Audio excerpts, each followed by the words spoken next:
Welcome to टैक्यान। आज हम करने जा रहे हैं जेई एडवांस 2020 का क्वेश्चन आपके स्क्रीन के ऊपर ये रहा। क्या लिखा हुआ है? Two identical non conducting solid spheres of same mass and charge are suspended in air from a common point by two non-conducting massless strings of same length. At equilibrium, the angle between the strings is alpha. The spheres are now immersed in a dielectric liquid of density 800 kg per meter cube and dielectric constant 21. If the angle between the strings remains the same after the immersion, then the four options are given. mass density पूछा हुआ है, electric force के बारे में पूछा हुआ है, tension के बारे में पूछा हुआ है। चलो देखते हैं कि करके step by step what has happened. ठीक है ना? तो ध्यान से देखो होता क्या है। लेट्स ट्राई टू अंडरस्टैंड कि क्या हुआ। एक बार मीडियम क्या है? एयर है।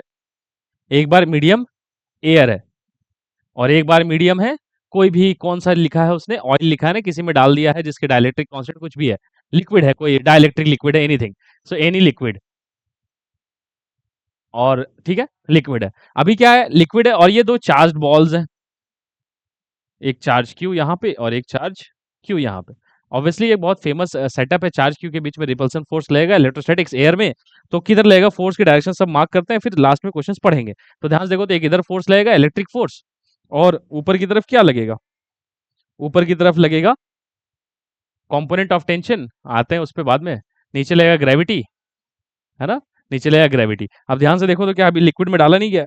तो क्या है? ये टेंशन है, मान लो यहाँ पे थीटा अल्फा है, तो अल्फा है, इसको मान लो टेंशन T1 है, तो ये कितना हो जाएगा? अल्फा। तो ये कितना हो जाएगा? इधर देखो कंपोनेंट, तो कंपोनेंट कितना? T1 sine alpha. इधर क्या हो जाएगा? T1 cos alpha. ये कौन सा फोर्स है? इलेक्ट्रिक फोर्स है। और ये कौन सा फोर्स है? mg है, वेट है। अगर ये रेस्ट पे है, बैलेंस्ड है, तो क्या लिखना चाहिए मुझे? T1 cos alpha is mg is equal to क्या, फिर क्या लिखेंगे? T1 sine alpha must be balancing the electric force. अगर हम लोग देखें तो दोनों इक्वेशन के हेल्प से हम लिख सकते हैं, it is nothing but tan alpha is F electric by mg। इसको लॉक करके रख लेते हैं। ये है कौन सी मीडियम में?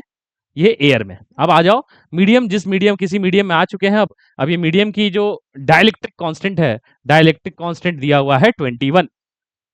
इससे क्या होता है? इलेक्ट्रिक फोर्स जो है, नेट इलेक्ट्रिक फोर्स, ध्यान से देखो, अब बदल जाएगी। नेट फोर्स बोलना चाहिए, नेट इलेक्ट्रिक फोर्स बोलने से अच्छा। तो ध्यान से देखो, तो ये अगेन चार्ज क्यू है, ये अगेन चार्ज क्यू है। अब देखो उस वाले बॉल पे अब कौन कौन से फोर्सेस लगेंगे?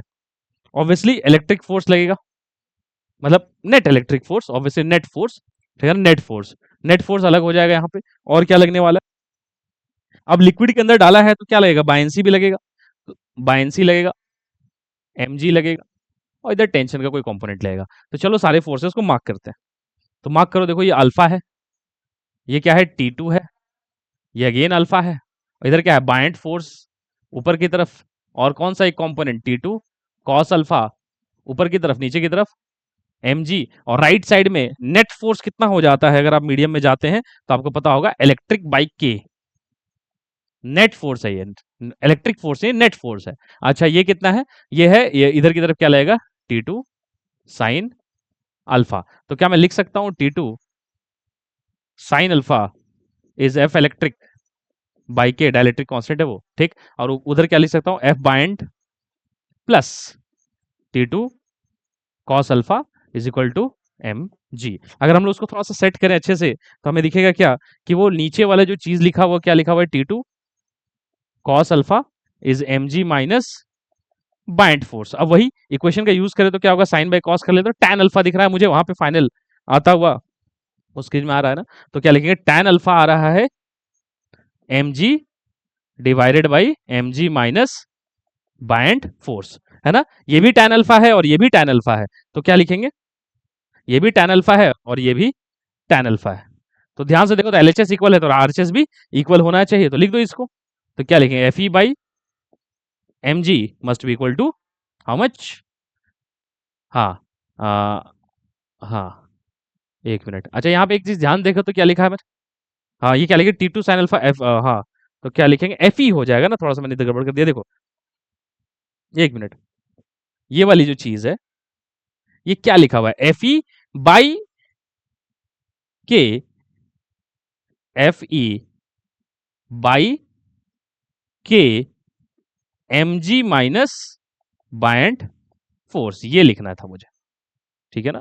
ठीक है, अब देखो अब सही आएगा। ये है, मान लो इसको इक्वेशन 1, ये इक्वेशन 2। तो ध्यान से देखो तो 1/2 करेंगे तो हमको दिख रहा है ना वो F। अच्छा, अब यहाँ क्या लिखेंगे? Fe बाई के mg माइनस बायंट फोर्स। आपको गायब होता हुआ दिख रहा है कुछ? ये गायब हो जाएगा, ठीक। अब देखो क्या लिखेंगे? mg इज इक्वल टू के mg माइनस के एफ बी। अच्छा, अगर आप ध्यान से देखें तो क्या करना है? मास लिखना है, mass of body. Mass of body मतलब density of body into volume of body into g. के density of body into volume of body into g. और बाइंड फोर्स, बाइंड फोर्स क्या होता है? Density of liquid into volume, completely अंदर है तो volume of liquid displaced equal to volume of body into g. तो आप यहाँ पे ध्यान से देख सकते हैं क्या कर रहा है? VG VG and VG cancel. तो क्या दिख रहा है? रो B equal to K rho B minus K rho L. Rho B is equal to K rho B minus K rho L. के rho B minus K rho L. अब इसको इधर कर दो तो क्या लिखेगा? के रो एल इज के रो एल, के रो एल, के रो एल इधर कर दो लेफ्ट साइड में और उसको कर लेते हैं। तो देखो क्या लिखेंगे? K rho L is rho B K minus 1। तो रो बी कितना हो गया बेटा? देखो तो के रो एल बाई के माइनस 1। के कितना है? 21 डिवाइडेड बाई 21 माइनस 1। और डेंसिटी ऑफ लिक्विड दी हुई है देखो 800। सारे वैल्यूज को रखो तो देखो क्या आ रहा है? ये आ रहा है 21 इंटू 800 बाई 20 तो 240। तो 40 इंटू 21 आप देखेंगे तो 840 है ना। तो ध्यान से देखो तो 21 4 to 8 40 kg per meter cube is the density of body which is option C। तो सी ऑप्शन तो करेक्ट है। अब ध्यान से देखो तो ए ऑप्शन क्या है? Electric force between the spheres remains unchanged. Obviously it's remains unchanged because the distance between the two charge particle is same. तो electric force is unchanged, the net force has decreased. Don't consider. F E यहां भी है, F E वहां भी है, तो A option भी correct है। Electric force between the sphere reduces, नहीं नहीं गलत। इलेक्ट्रिक फोर्स रिड्यूस नहीं हुआ, नेट फोर्स, ठीक। The tension in the strings holding the spheres remains unchanged. नहीं, टेंशन अलग अलग है देखो, टेंशन अलग अलग है देखो। यहाँ T1 और यहाँ T2 लिया है मैंने, भले वो बाद में कट गया है बट T1 T2 टेंशन अलग अलग है। वाई टेंशन आर अलग अलग बिकॉज यहाँ पे फोर्सेस चेंज हुए हैं तो टेंशन भी चेंज होंगे। So T1 and T2 are not same. तो डी गलत है। तो क्या दिख रहा है मुझे? ए करेक्ट है और सी भी करेक्ट है। ठीक है, मिलते हैं नेक्स्ट क्वेश्चन में। Till then take care.